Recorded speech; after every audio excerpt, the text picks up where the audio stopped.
Internet, back here again with another review. This movie. Oof. You know, in the history of movies, there have been certain trends in movies. I mean, the superhero movie is a trend, and it's stronger than ever now. The superhero movie trend, the dark reboot trend, the young adult trend.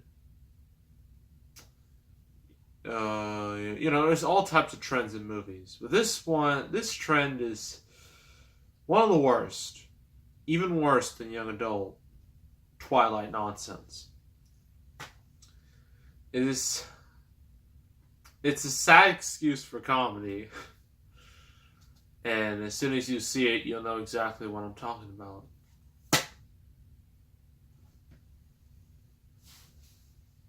Epic movie. Oh my gosh. Okay.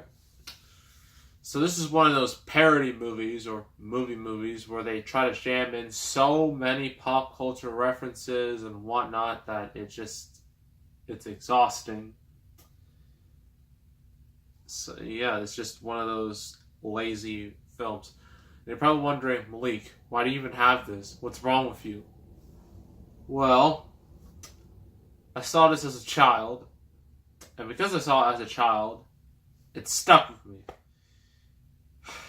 And I liked this as a kid. I was not.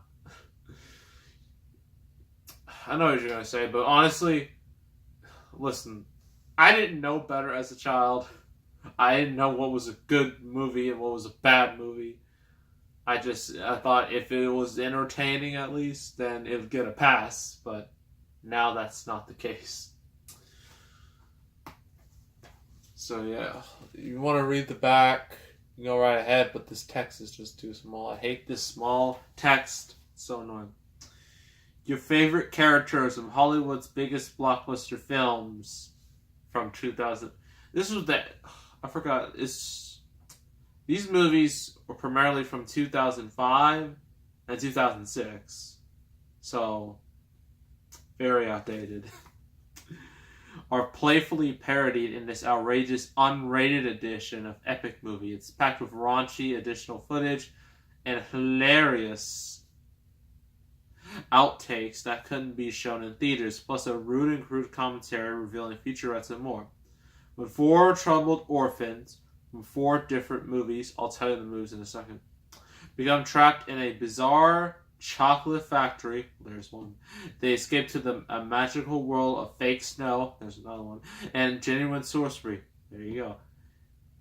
In order to survive, they must join forces with pirates, wizards, and even a wise but horny lion in order to defeat the evil white. Part of me doesn't want to say it because I might get flagged, but you know what?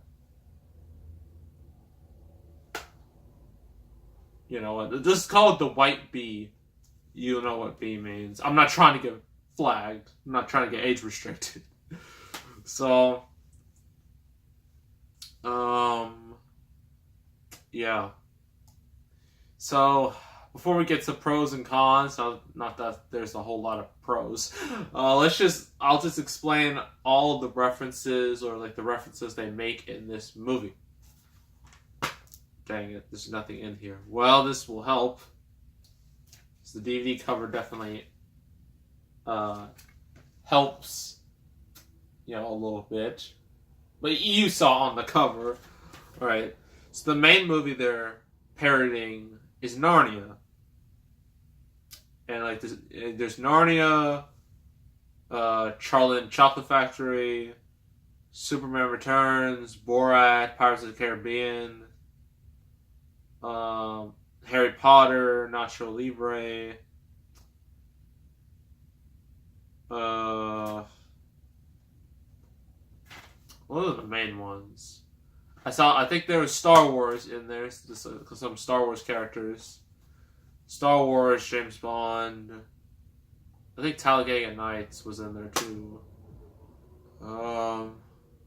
Oh, the X-Men are parody too, and Da Vinci Code. Trying to remember. Snakes on a Plane. That's another big one. And there's others, but those are like the major ones that are parodied. Alright, pros and cons. Pros. The chick who played Mystique in this movie, she was pretty hot. That's one thing. Okay, that's one plus.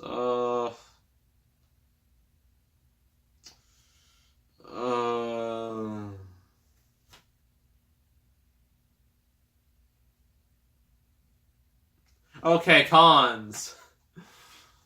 This movie's doesn't even have a story. It's not much of a story. It's just a hodgepodge of just things just crammed together, trying to resemble a story in a sense. This movie is just nothing but a parody. So, sometimes parodies can have a story or they can have some meaning behind it. But this is just a bunch of random nonsense just thrown together because the people who made this, Jason Friedberg and Aaron Seltzer, thought it was funny when it clearly is not. And if you don't know who those two are, you will know by the end of this video because I'm about to explain the other movies they did, in a little bit. But yeah, it's just a bunch of random pop culture references, random parodies everywhere. Some of them are a little bit funny. Others are just there because reasons, and others are just horribly unfunny. One of the funnier-ish ones was honestly not Harry Potter, Pirates of the Caribbean. With fake Captain Jack Sparrow over here. He was one of my favorite characters because I don't know why. I don't know. Honestly, don't know. I guess because he sort of looks like Captain Jack Sparrow. It definitely has the mannerisms down and whatnot, so that's one thing. But, all the other characters are just kind of, they have no real personality. It's just pop culture references, product placement. There's a White Castle reference in this movie. And that's pretty much it. It's just, ugh. Alright, now I explain to you who Jason Friedberg and Aaron Seltzer, was. Because, probably never heard of these people. Well, it does say 2 of the 6 writers from Scary Movie. These are 2 of the 6 writers. I believe they worked on all the Scary Movies. They didn't work on 5. No one saw 5. No one cares about Scary Movie 5, and I'll never mention it ever again. But yeah, I think they worked on 1 through 4. But they also did other movies. These are the main ones. They did Epic Movie. No, not Epic Movie. Yeah, Epic Movie. Date Movie. They did that before this.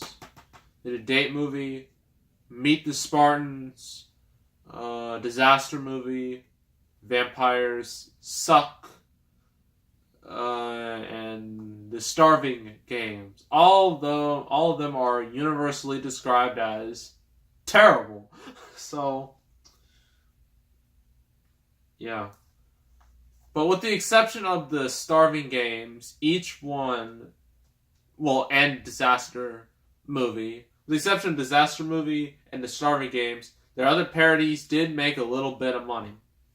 So at least there's that. Probably because, these movies were clearly designed for teenagers because they're too mature for children and they're too stupid for adults. So you got the teen demographic locked down. So, mainly male teens, in this case. So, Yeah, it's a shame they made money. It shows you it was a dark time in the 2000s. But I mean, there were some good things in the 2000s. But it was a pretty bleak time. You had movies like this. You had every movie trying to go dark and gritty. Even the Looney Tunes went gritty. Yes, the Looney Tunes. That's the last thing you want to see be all gritty. Although Shadow the Hedgehog, when they turned him so gritty, it was so dark, it became a comedy. It was hilarious. And Sonic 06. Those two games are comedy gold in my eyes. But, yeah, it's just... It was a bad time for Hollywood. Overall, terrible. This is terrible. It's dumb, ridiculous. It's just...